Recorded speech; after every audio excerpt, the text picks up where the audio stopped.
Un changement majeur de cette 4e version de Xar est l'éditeur de contenu de la page qui n'est plus un menu pop-up mais un menu sur la sidebar de droite. Donc là par exemple comment ça se manifeste, si je souhaite ajouter une ligne, le choix de la mise en page, de la mise en forme de la ligne s'affiche à droite. Donc là par exemple je peux choisir 2 colonnes. Je peux tout à fait maintenant insérer une colonne à droite ou à gauche, changer bien sûr la largeur de la colonne. Et si je souhaite supprimer une colonne, il me suffit de survoler la ligne, d'aller dans paramètres de la ligne, colonne, et choisir la colonne que je souhaite supprimer, imaginons la 2e, pour la supprimer. De la même façon, maintenant quand je souhaite ajouter un élément à ma page, je clique sur le plus et je vais avoir à droite tous mes éléments, tous les composants de ma page, classés en 2 catégories. Donc soit je peux ajouter un nouvel élément, ainsi qu'un élément de mise en page de contenu basique, mais je peux aussi aller dans l'onglet existant et avoir les champs qui existent. Donc là par exemple, je peux mettre le nom du pays. Si je souhaite modifier ce champ, maintenant je n'ai plus qu'à cliquer sur le champ et dans le menu de droite, je vais avoir la possibilité de le paramétrer en tant que maker. Dans ce premier onglet paramètres, je tiens à attirer votre attention sur 2 catégories. La première catégorie, c'est ce qu'on appelle spécifique à cet emplacement, notamment avec le libellé. Le libellé, c'est ce que va voir l'utilisateur, mais ce que nous, en tant que maker, on ne va pas forcément voir. Et c'est pour ça qu'il y a une 2e catégorie qui s'appelle paramètres généraux, qui là concerne vraiment le paramétrage du champ en tant que tel, surtout en tant que maker, où là je vais avoir l'identifiant unique du champ, donc c'est ce que moi en tant que maker je vais retrouver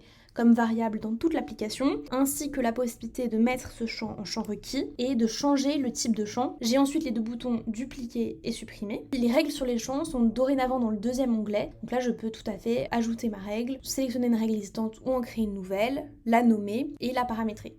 De la même façon, maintenant tout ce qui est paramétrage du bouton se situe dans le menu de droite. Donc je vais pouvoir renommer mon bouton, choisir sa redirection et c'est surtout en termes de design que je vais avoir beaucoup plus de choix. Donc là je vais pouvoir choisir la dimension de bouton. Je peux aussi changer la couleur, la bordure. Dans les paramètres du texte affiché sur le bouton, cette fois-ci on a beaucoup plus de choix de police par rapport à l'ancienne version. Je peux aussi jouer sur les ombres par exemple et changer la disposition, donc placer par exemple le bouton plutôt à gauche, à droite ou au centre. De la même façon, en ce qui concerne la création des matrices, je vais ajouter ma matrice, puis j'ai juste à cliquer sur la matrice et toute l'édition de la matrice va se passer dans le menu de droite. D'abord, je vais ajouter une colonne, donc là par exemple je peux ajouter un champ texte.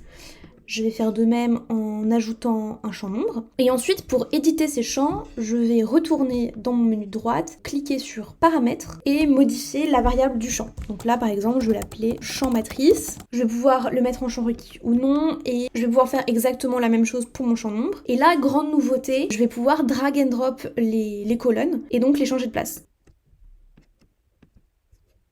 Ensuite, dans la colonne paramètres, de la même façon qu'avant, on distingue l'identifiant unique de la matrice ainsi que le nom de la configuration. En ce qui concerne les calculs, tout se passe désormais dans l'onglet calcul. Donc comme avant, on peut faire un calcul de ligne ainsi qu'un calcul de colonne. Dans plus, je retrouve les fiches et les suivis des matrices. De la même façon, l'édition des éléments de données se fait maintenant dans le menu de droite. Dans les éléments de données, on compte les tableaux, les plannings, Kanban, etc.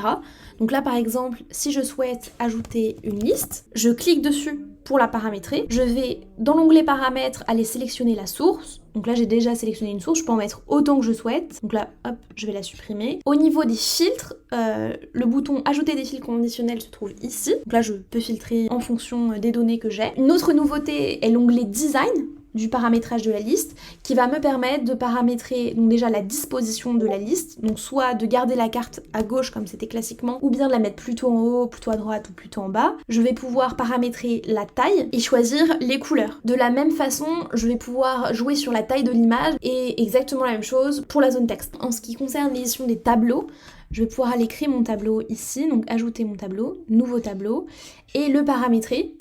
Donc là, je vais pouvoir ajouter autant de sources que je le souhaite. En l'occurrence, là, j'aimerais que ce soit mon parcours client, mais je peux tout à fait en ajouter une autre. Donc là, calcul, et la supprimer après. Je vais pouvoir ajouter les colonnes correspondant à mes parcours. Donc là, comme c'est une base de données client, je vais mettre le prénom, le nom et l'email. Je peux drag and drop les colonnes. Alors là, ce que je vais faire, c'est que, hop, je vais placer mon tableau pour qu'on puisse voir en temps réel les modifications apportées. Donc là, par exemple, si je souhaite mettre mon prénom avant, voilà, les colonnes changent de place. Je peux renommer les colonnes. Donc là, je la renomme prénom. Et mettre des conditions d'affichage sur les colonnes. Ensuite, dans l'onglet Onglets, je vais pouvoir ajouter des onglets. exactement comme avant.